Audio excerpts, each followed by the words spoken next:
Hey everyone, so today we're going to talk a little bit about EDTA sensitivity.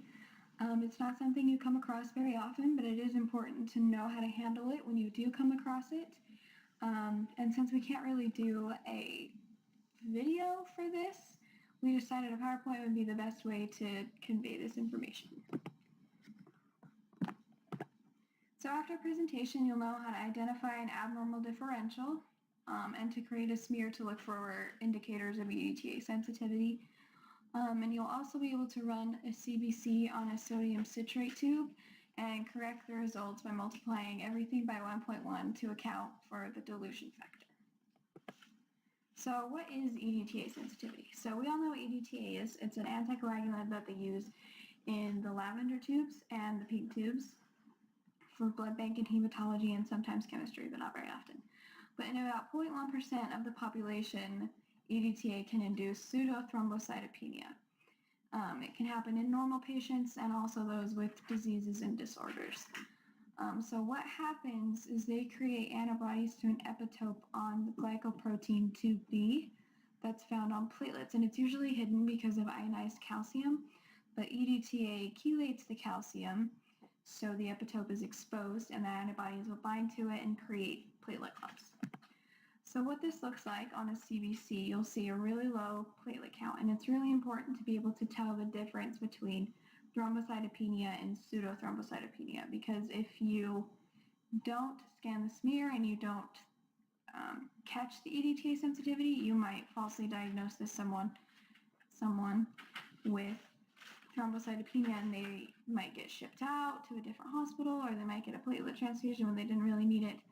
So if a patient comes in and they're healthy in all other aspects and they don't have a history of any platelet problems, they probably don't have an actual thrombocytopenia. So it's important when you see something like this, like a really low platelet count and a really low NPV and a skewed platelet graph over here, you should definitely make a smear and scan it. Usually the machine will flag it anyways, especially with the platelet count that low. That's critical. But you should definitely make a smear, and it should look something like this.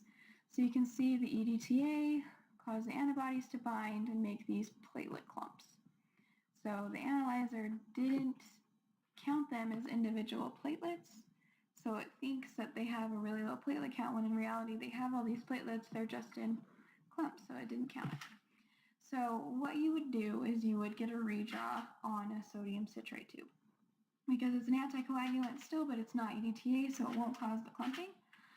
But you will have to multiply all of the values on the CBC by 1.1.